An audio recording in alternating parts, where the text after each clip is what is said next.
Hi, Miss Michelle Lyle. How are you today? Hello, Miss Christine, Fiona, China, as Siri would say. There we go. Yes, Siri does not know who I am. Really funny story, actually, speaking of Siri and robots and technology. So my phone rang yesterday from my uncle who lives in the States. And and I see that he's calling me, and I was like, oh my God, it's my Uncle Ted. This is so great. And I'm like, hey, how's it going? And he's having this conversation with me. And like 3 sentences later, I can hear his voice make a shift in tone. And then he's like, oh, super weird. My car just phoned you. I told my car to say, call Christine Siona, but it called you. And I'm like, yeah, but I am Christine Siona. Well, so is his wife. So it was hilarious. So it was so entertaining. He had a brand new car, and the car did not yet decipher the difference between these two characters in his phone. And so I had a moment yesterday was where I was my uncle's wife, because technology sometimes gets it wrong. I'm here, and it's really good to see you. For everyone hopping on and listening, glad that you're here. Michelle and I, if you don't know us, we get together, we create, and we play in all kinds of ways. But this invitation is hello, me. Like, hello, me. Hello, you.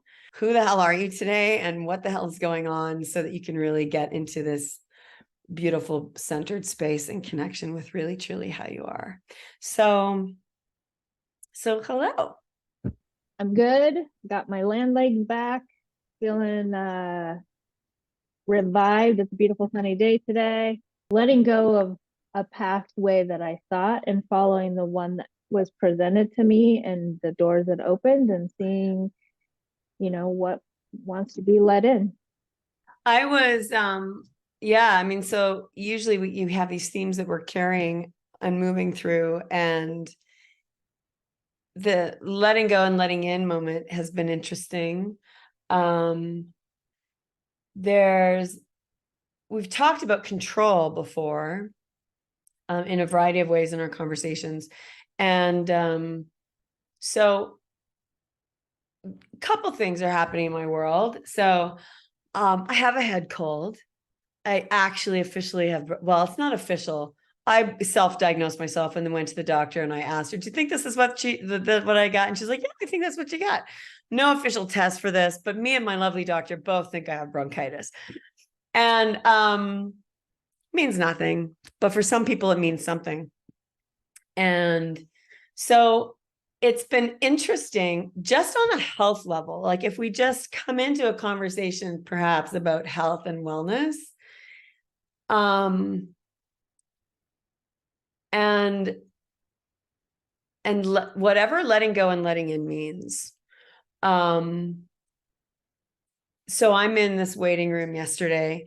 There's some interesting things I noticed in this waiting room. Number one, I didn't actually wait there very long. I was in and out of that waiting room really quick in the doctor's office.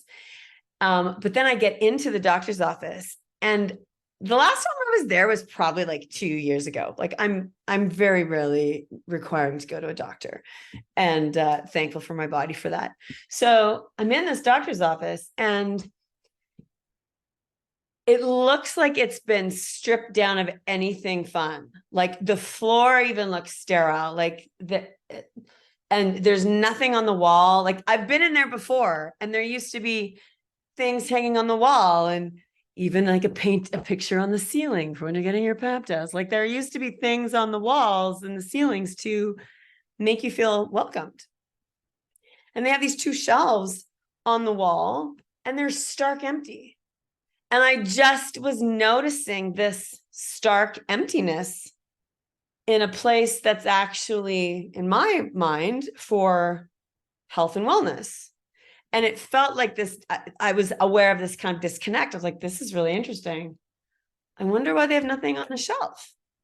What is that? And so the doctor comes in, and I was like, hey, like, I know I haven't been here for a while. Lots of things have happened in the last 2 years.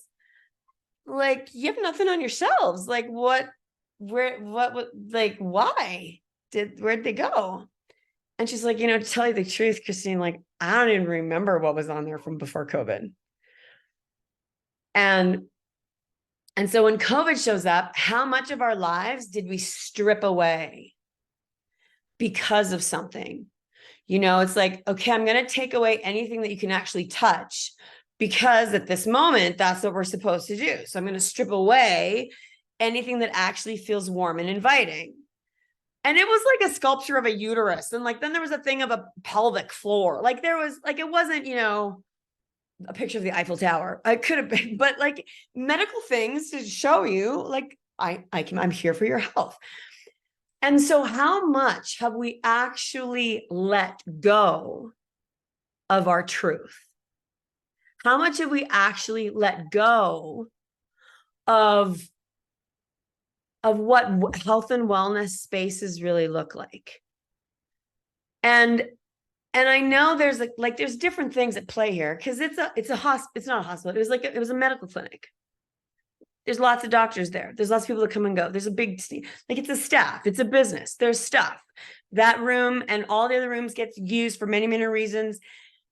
I'm imagining they're probably all very similar, and they've all been stripped of hospitality, in my interesting point of view. And so I was aware of it. I sensed the lack and the empty energy there. I didn't make it wrong. I was just noticing. I didn't try to change it. I asked questions. It was a great conversation. But that conversation is also me letting in my willingness to ask the question. Like, I could have just gone, wow, that's really interesting. They don't have anything up here. But when asking, then that opened up this little conversation window starter to then go, wow, tell you the truth, like, I have no idea what it even looked like before COVID. Interesting.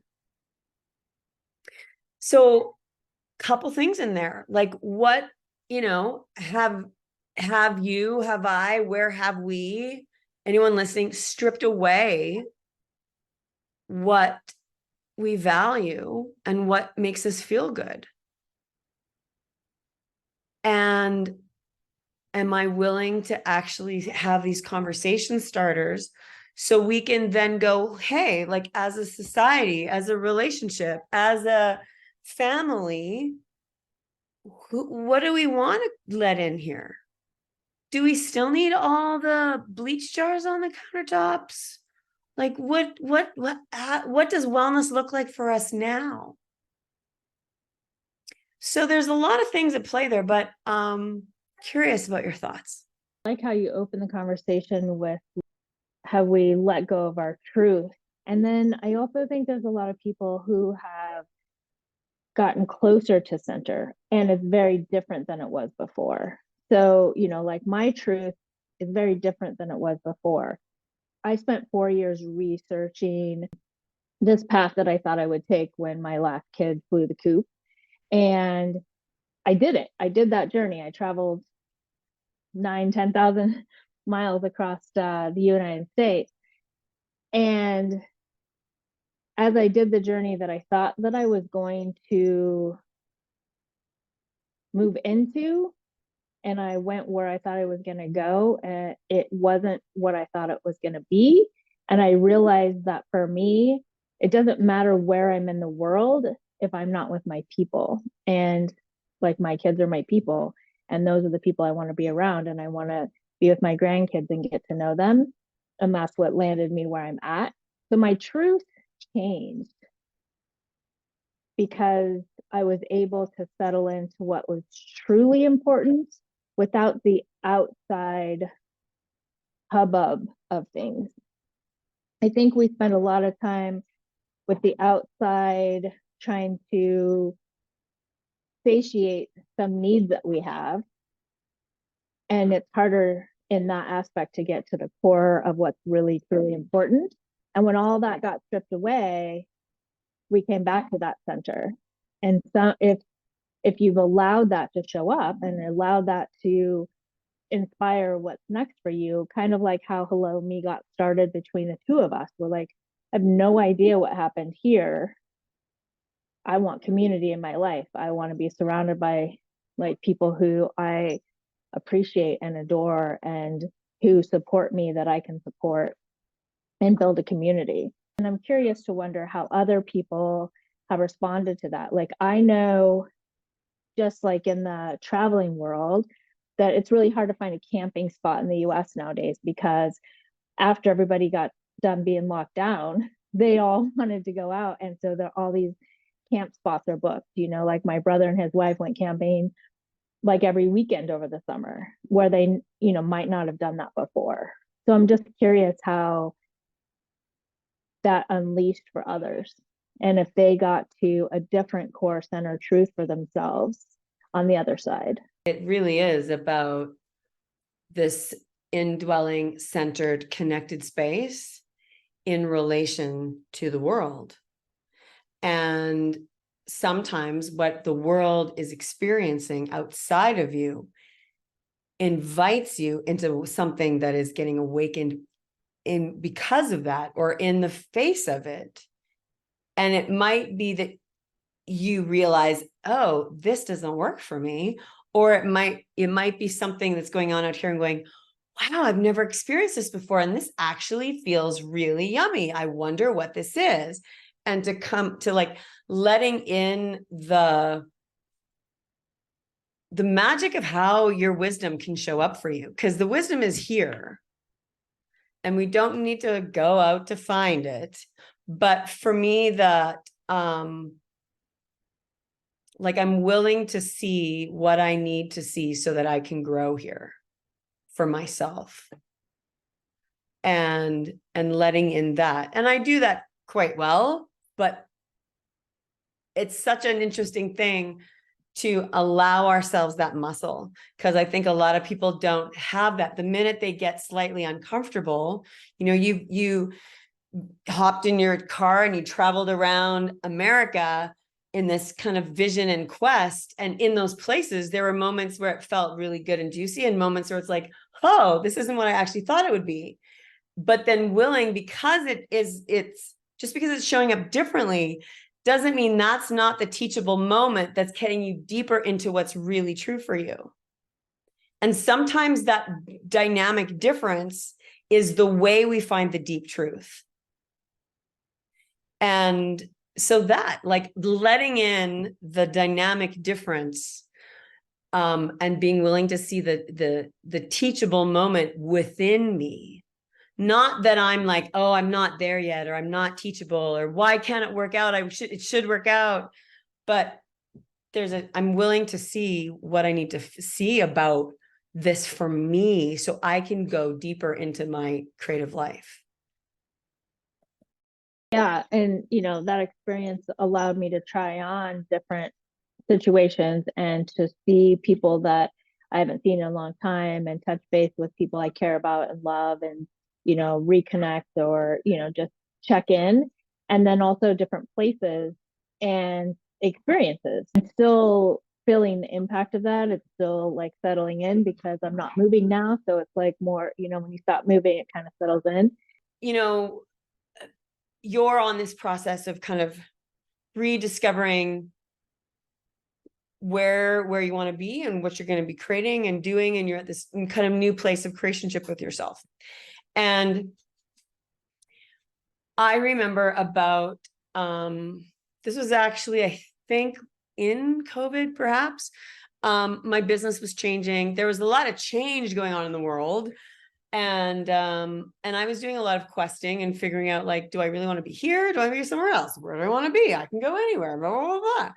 And so when there's all the possibilities, sometimes it's hard to just choose one, because I could go anywhere. I could like I could work at McDonald's, I could work wherever, I could get on a plane, And so when there's so many choices, sometimes we can be paralyzed by the infinite choice world to then actually choose anything. And so one of the things that I did to maintain that curiosity and to not be paralyzed in the infinite choice world is I would just go on every day and I would look at jobs. I would look, and I created accounts for jobs in Australia and jobs overseas. Like all, it was like, hey, who wants this magic? Where do I want to go now? And I remember I got a notification for a job way up in Nunavut, way up in the north in Tuktoyaktuk, and read the job description, and my whole body was like, whoa, this is gonna be, oh yeah, fun, juicy. So I applied, got an interview. And then comes all of this, well, what if it happens? Like, what if it actually happens and I like that? And I leave this. So it's kind of interesting when we start to play in the curiosity, whether it's like, yeah, it's gonna be fun. I'm gonna put all my life in a car. I'm gonna travel around. It's all great. And then we get to a place and it doesn't feel, oh, is this my place? What if it doesn't work? I don't know. Da, da, da, da. So I apply, I get an interview. It was a great interview. But then I started to like backpedal a little and go, what about my dog? Like, I never really thought about this. And like, how do I bring my dog up there? And I'm not gonna put my dog on a plane. And like, then comes all of the spin. So we can, like, I didn't have the perspective I do now on spin. So I tried to solve the spinning problem.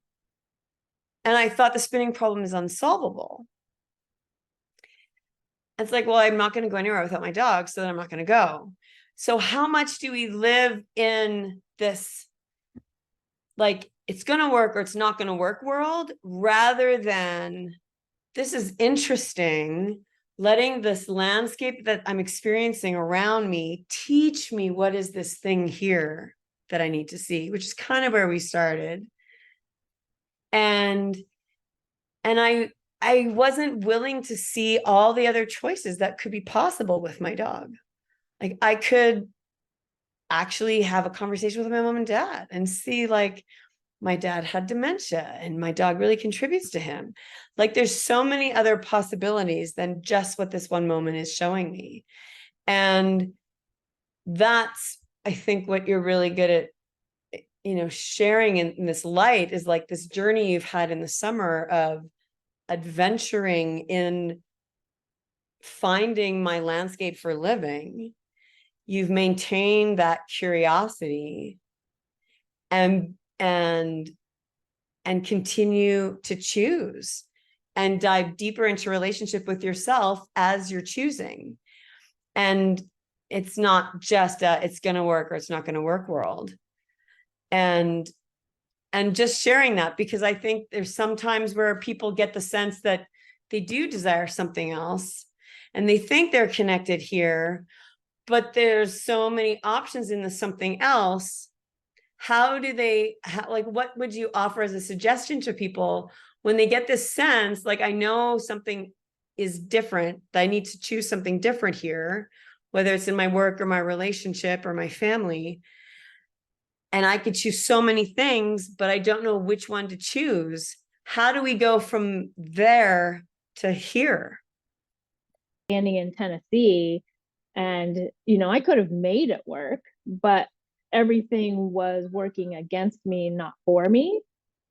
And so as much as that was something, like, I had to spend an entire week of letting go of everything that I had fantasized it was going to be, and letting go of this like dream that I had created in my mind for years, planning this thing.